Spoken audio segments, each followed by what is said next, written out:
India की biggest त्योहार Indian premiere league 2026 पर आज बारी है उस टीम की which is the second most successful team after Mahendra Singh Dhoni's Chennai Super Kings in their first 4 years and second team to win IPL trophy in their inaugural season after St. John's Rajasthan Royals. Yes, you guessed it right. आवादे Gujarat Titans.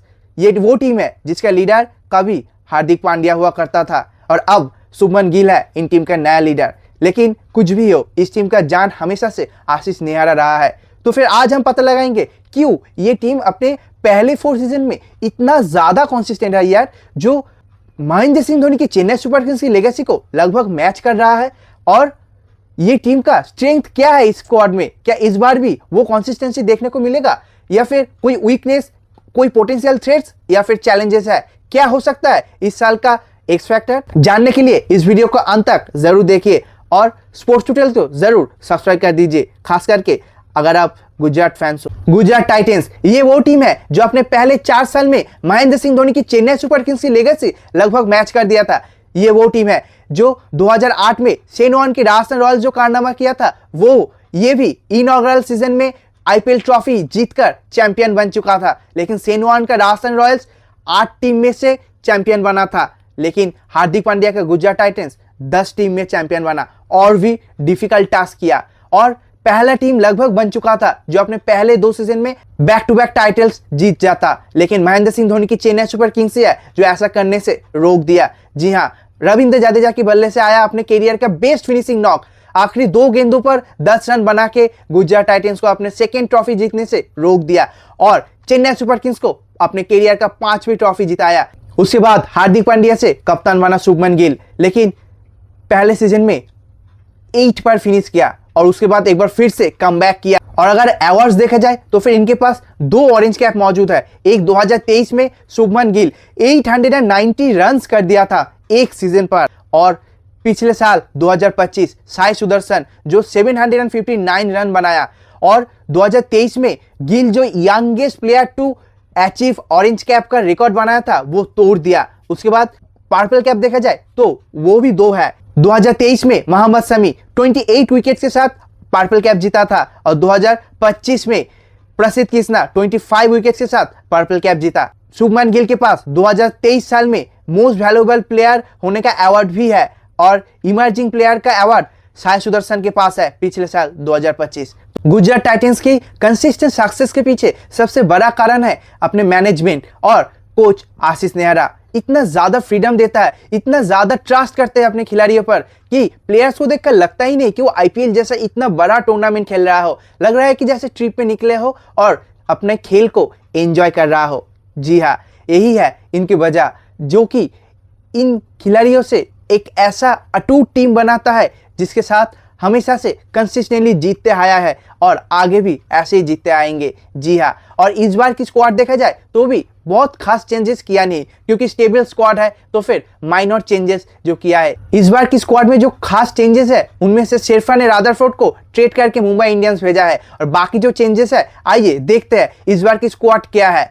Gujarat Titans के इस बार की squad में batters की list देखा जाए तो फिर पहला नाम जो है वो है कप्तान शुभमन गिल, साई सुदर्शन, शाहरुख खान और राहुल तेवाटिया। इसके बाद विकेट कीपर्स में सबसे पहला नाम आता है Jos the boss Jos Buttler, Anuj Rawat, Kumar कुसग्र और टॉम बैंटन, जिसको इस बार ऑक्शन में खरीदा है।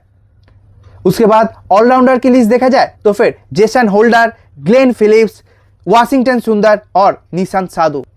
अब बॉलर्स में स्पिनर्स की लिस्ट देखा जाए तो फिर पहला नाम आता है रशीद खान, फिर साई किशोर, फिर जयंत यादव और मानव सुथार। बॉलर्स की लिस्ट में अब पेसर की बारी है। पहला नाम है कगिसो रबाडा, फिर मोहम्मद सिराज, फिर प्रसिद्ध कृष्णा, फिर अशोक शर्मा, अरशद खान, ईशांत शर्मा, गुरनूर ब्रार, लुक वुड और पृथ्वीराज यारा। ये हो गया इनका फुल स्क्वाड इस बार की। गुजरात टाइटंस की स्क्वाड को अगर देखा जाए तो फिर मेन स्ट्रेंथ है इनका टॉप 3 बैटर्स, कप्तान शुभमन गिल, साई सुदर्शन और जॉस द बॉस। जी हाँ, पिछले साल भी 3 बैटर ही 500 से ज्यादा रन किया था। साई सुदर्शन तो 750 से ज्यादा रन, कप्तान शुभमन गिल 650 से ज्यादा और जॉस बटलर 500 से ज्यादा, लगभग 550 रन ये भी बनाया था। इतना कंसिस्टेंट टॉप 3 बैटर और किसी भी टीम के पास मौजूद नहीं है। लगभग 15 ओवर तक ये टॉप 3 बैटिंग करते रहते हैं, जिसके कारण मिडिल ऑर्डर्स या फिर फिनिशर्स की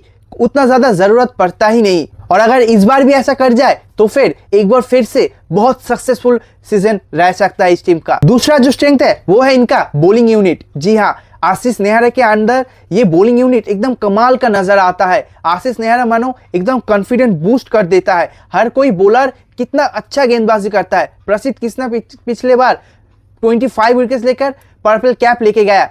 वो खिलाड़ी जिनको हम टीम इंडिया की T20 स्क्वाड में सोच भी नहीं सकते, वो पर्पल कैप जीत के गया। मोहम्मद शामी भी अपने पीक पर एक बार फिर से नजर आया था। और मोहम्मद सिराज वो भी T20 में क्या कमाल का गेंदबाजी करता है। आशीष नेहरा के अंडर क्या कमाल का कमबैक देखने को मिला पिछले साल भी। तो फिर इनका बॉलिंग यूनिट है वो ताकत जो इन बैटर्स को फ्रीडम देता है कि आपको 250 से ज्यादा रन नहीं बनाना है। आप बैटिंग पिच में खेलते हो फिर भी आप भरोसा जताओ अपने बॉलर की काबिलियत पर, और आप हमेशा डिफेंड कर लेते हो अपने बॉलर्स के दम पर, और इसीलिए इतना सक्सेसफुल टीम रहा है। इस स्क्वाड का मोस्ट जो कंसर्न एरिया है वो है इनका मिडिल ऑर्डर्स। जी हाँ, हालांकि इनका टॉप ऑर्डर इतना ज्यादा मिडिल ऑर्डर्स को बैटिंग करने नहीं देता है, लेकिन किसी ना किसी दिन तो वो आएगा जब टॉप ऑर्डर्स फेल कर जाएगा।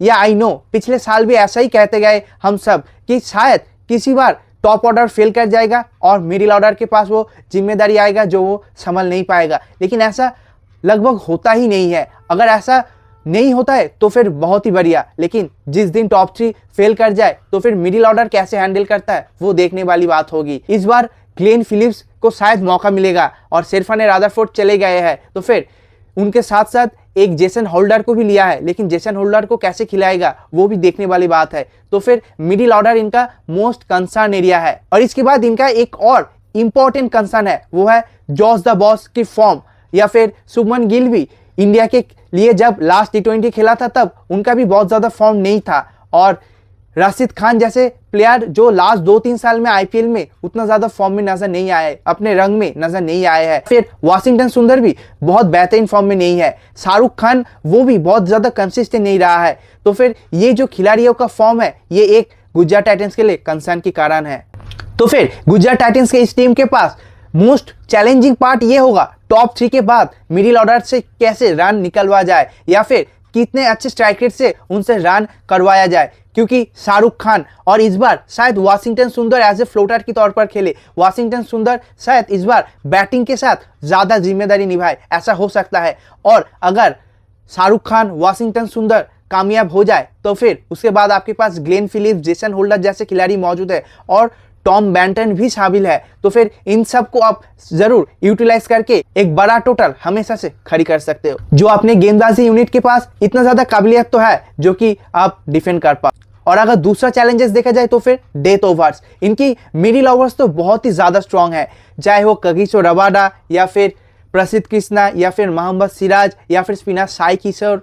लेकिन डेथ ओवर कौन करेगा यार? डेथ ओवर में इनके पास उतना ज्यादा काबिलियत बॉलर, डेथ ओवर स्पेशलिस्ट नहीं है। गुजरात टाइटंस की एक्स फैक्टर इस बार कप्तान शुभमन गिल हो सकता है, क्योंकि कप्तान शुभमन गिल चोटिल है, घायल है, और इसलिए शायद घातक भी हो सकता है, क्योंकि वो इंडियन टीम की T20 स्क्वाड से बाहर गए हैं। लेकिन अब देखा जाए तो भी इस इंडियन स्क्वाड के आसपास नहीं आते शुभमन गिल, लेकिन शायद इस बार वो खुद को प्रूव करने के लिए एकदम सब हदें पार कर जाए, विराट कोहली की हाईएस्ट रन शायद क्रॉस कर जाए, जैसे कि पिछले बार 890 रन किया था, लेकिन वो भी एक माउंटेन जैसा लगता है। अगर ऐसा कर जाए तो फिर गुजरात टाइटंस को सिर्फ फायदा नहीं होगा, इंडियन क्रिकेट को भी एक बार फिर से शुभमन गिल की जायंट फॉर्म देखने को मिल सकता है। और दूसरा एक्स फैक्टर जॉस बटलर की फॉर्म और राशिद खान की वापसी हो सकता है। जी हाँ, अगर जॉस बटलर अपने बल्लेबाजी में फॉर्म में आ जाए तो फिर एक बार फिर से टॉप 3 बैटर के दम पर गुजरात टाइटंस मैच जीतते चले जाएगा।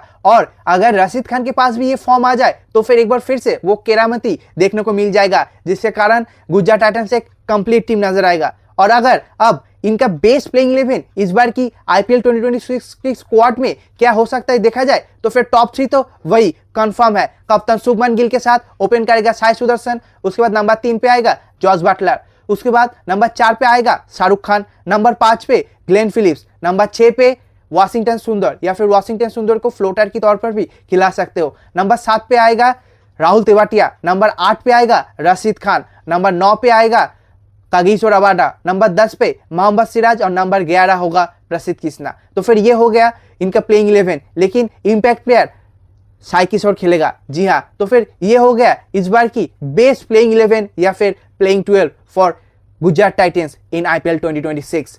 और अगर इनके पास देखा जाए तो फिर काफ़ी सारे ऑल्टरनेटिव भी मौजूद है। अगर जॉस बटलर ना चले तो आप उनके जगह टॉम बेंटन को खिला सकते हो, या फिर ग्लेन फिलिप्स की जगह आप जेसन होल्डर को खिला सकते हो, या फिर कागिसो रबाडा की जगह भी जेसन होल्डर को खिला सकते हो। कागिसो रबाडा की जगह आप लुक वुड को भी ला सकते हो। और इनके पास इंडियन पेसर्स के भी काफ़ी सारे बैकअप है, चाहे वो ईशांत शर्मा हो, अरशद खान हो, या फिर अशोक शर्मा जिसको इस बार लिया है, वो भी एक तुरुप का इक्का बन सकता है। तो फिर देखने वाली बात है, क्या इस स्क्वाड के साथ इस बार भी गुजरात टाइटंस कमाल कर जाएगा, क्या इस बार जीत पाएगा? फैंस आपको क्या कहना है कमेंट सेक्शन में जरूर बताना, और वीडियो अच्छी लगी तो लाइक और दोस्तों के साथ जरूर शेयर करना। और अगर आप भी चाहते हो शुभमन गिल फॉर्म में वापसी करे, गुजरात टाइटंस एक बार फिर से ट्रॉफी लाए, तो फिर स्पोर्ट्स टुटेल को एक सब्सक्राइब जरूर कर देना और इंस्टाग्राम में भी जाके फॉलो कर देना।